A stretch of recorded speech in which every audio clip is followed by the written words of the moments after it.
name is Dina Helen Essoka, former Senior Superintendent of Police in Cameroon, now based in Canada.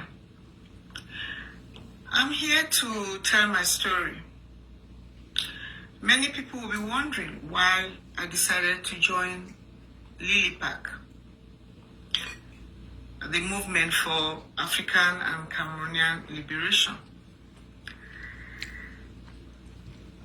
Of course, it's because of my experience. When I mean my experience, I can talk about the whole world, but I have a personal experience on why I think the current regime has to leave now. In year 1998, I joined the police force in Cameroon. And after 2 years, I graduated and I started working as a 4-star commissioner of police in Cameroon in different units.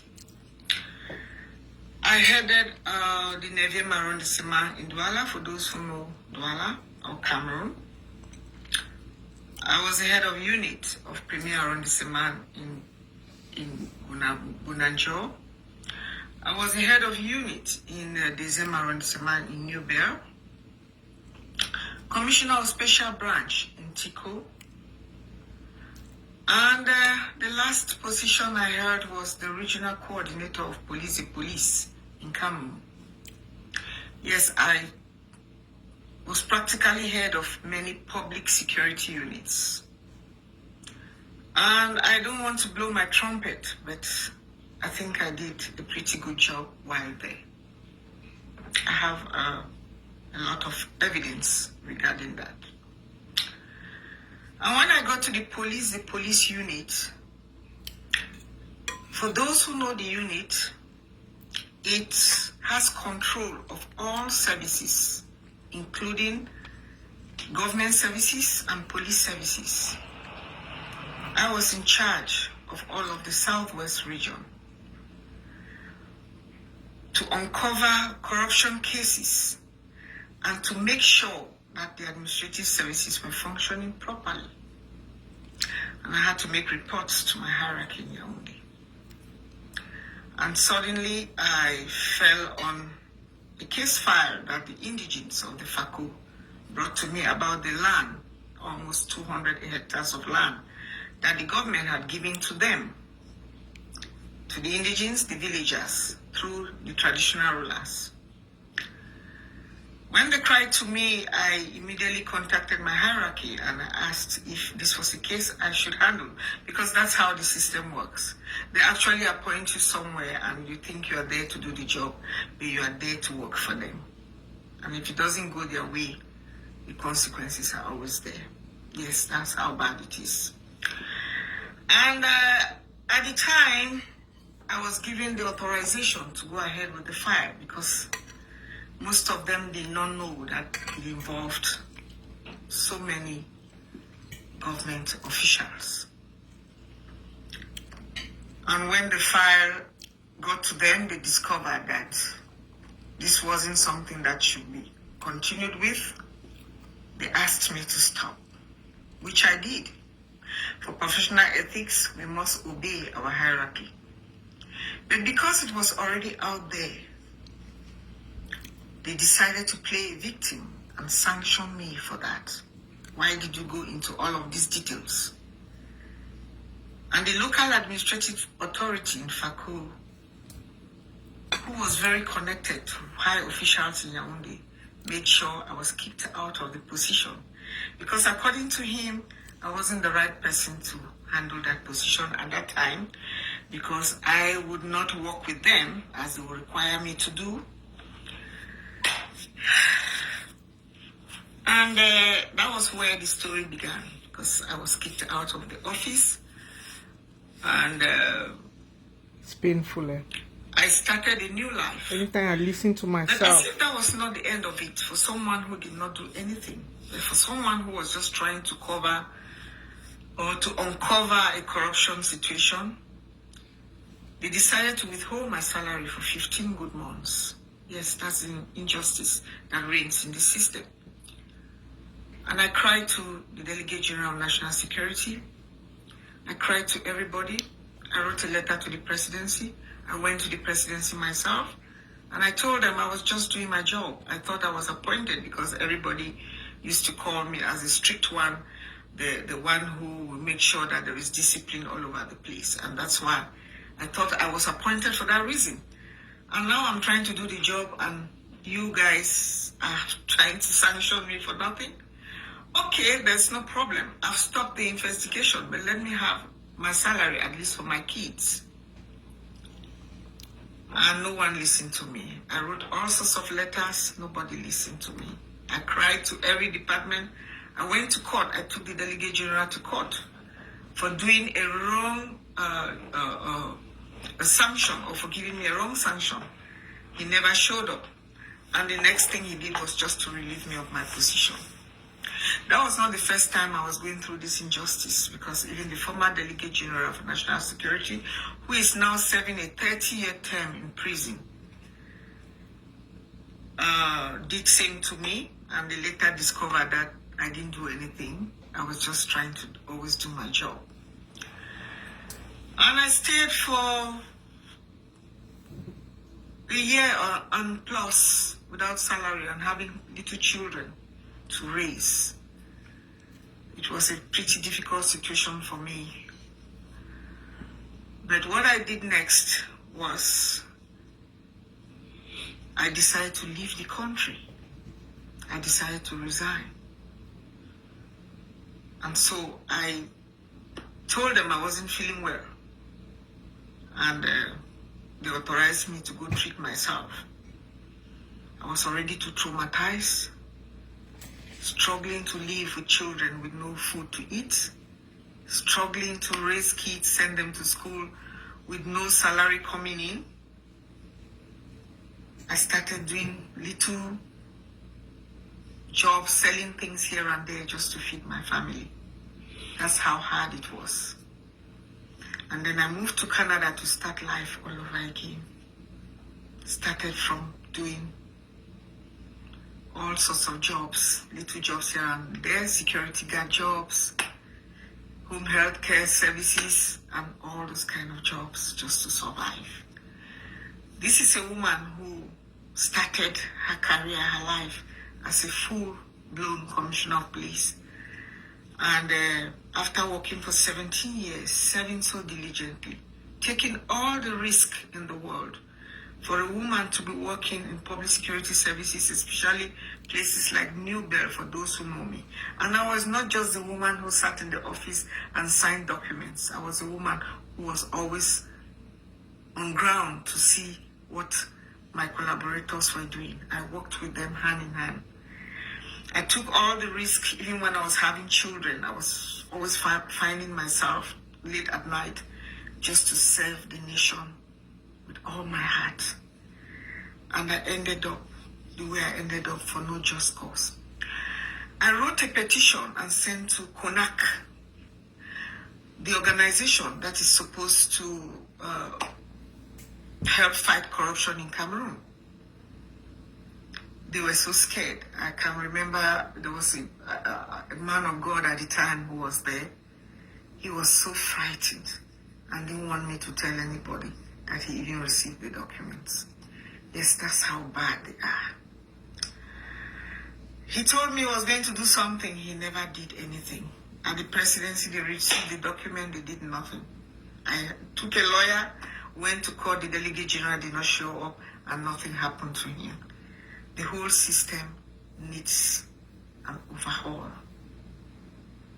Yes, that's how bad it is. And I left the country with nothing, not a single franc in my account.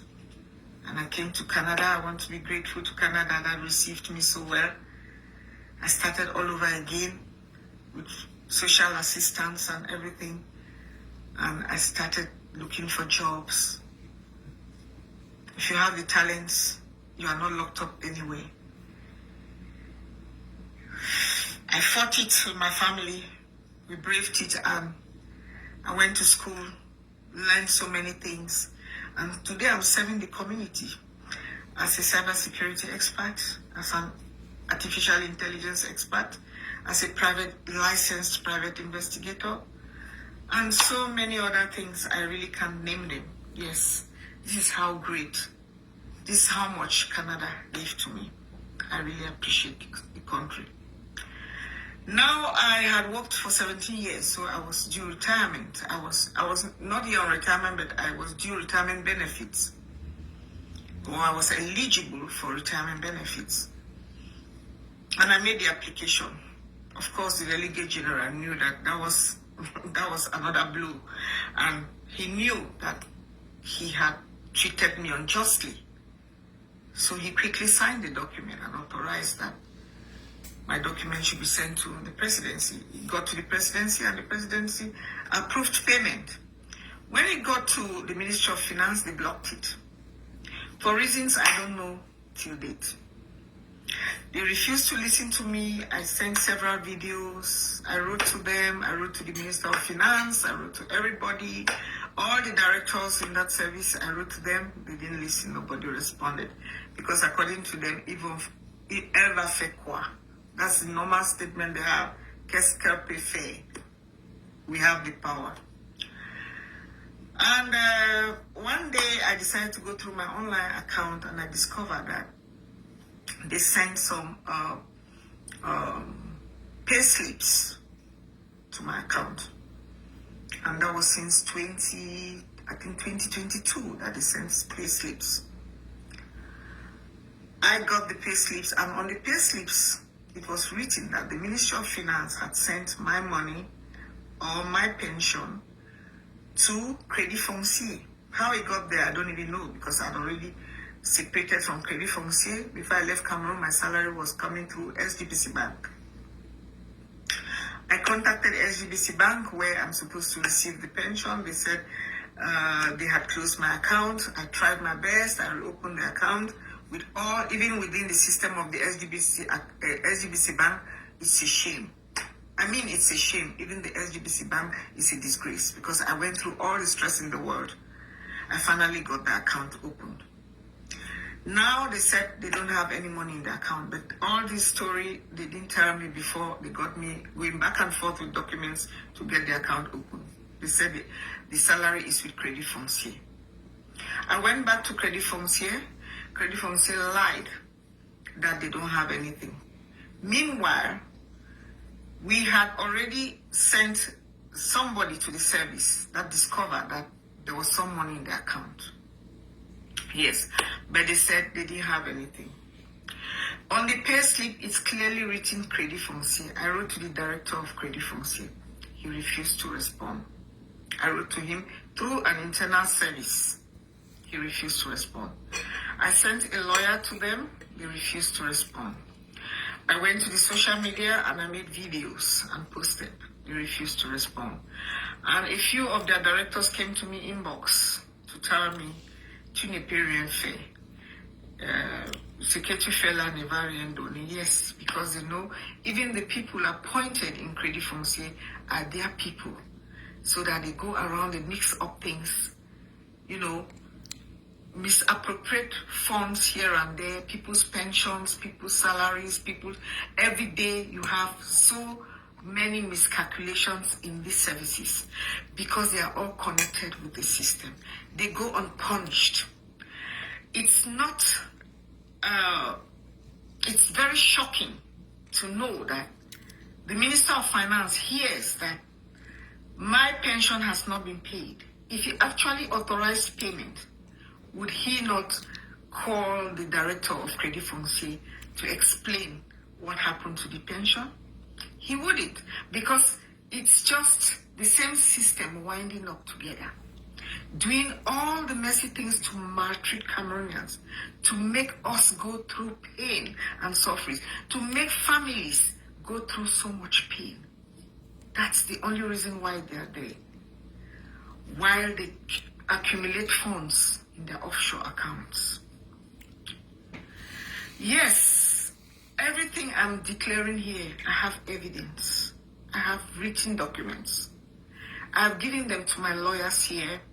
I've given them to many authorities here. I have made these stories clear, and all the people who are involved, I've given their details to all the authorities who are in charge of my file. I am taking this case to the international courts as soon as I'm ready. I'm building up a case file for that. That's how much injustice we live in Cameroon. So now the question is, if somebody like me, who has served this system diligently for 17 years, because of professional ethics, I'm not going to give the details of how corrupt the system is, because I still remain a security expert. When I work with any system, I have to keep the security aspect of it in secret or in confidence. I don't have to put it out there. And so I still respect that because I still remain a security expert. But I just want to let you know that if me, who worked so hard for them and served them diligently, night and day, risking my life, can go through this pain for 15 months without being paid. And to this day, my pension has not been given to me. My pension has not been paid to this day as I speak.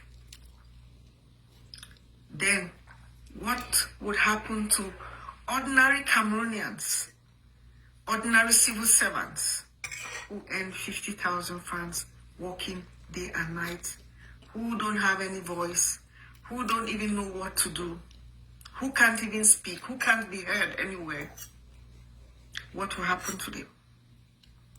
And this is what has been going on for 43 years. I denied injustice upon the lives of many Cameroonians. I said, no, I wouldn't do it. I refused to collaborate with evil, with pain. Yes, that's why I'm here. And that's why Cameroonians should not say, I don't do politics. It does not concern me. This is the time to say, no more. No more pain and suffering. No more. Our children must go to school. Even the anglophone crisis, before it started in 2016, I was still in Cameroon in 2015, when I made a report in 2014, I think. I made a report. I was a commissioner of special branch in Tico. I made a report to the hierarchy to tell them the anglophones are angry. And if you don't look into the matter, or if you don't take care of the situation on time, it may lead to other things.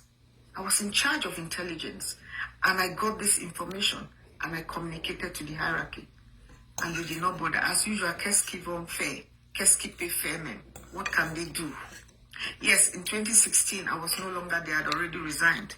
And in 2016, the whole country went into a full-blown war, where we have lost many lives, where we have lost our sisters and brothers in the Northwest and Southwest province or regions, where many of our children can't go to school anymore, where our parents are suffering, dying of poverty. They lost all their businesses because of a system that doesn't listen, because of a system that is very arrogant, because of a system that thinks they can do it, no one else, because of a system, most especially, that thinks they have the army.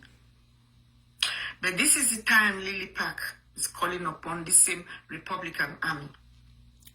Stand for your people, protect your people, defend them, because we are not going to rest until justice is done. Join Lilipac now or never. Thank you.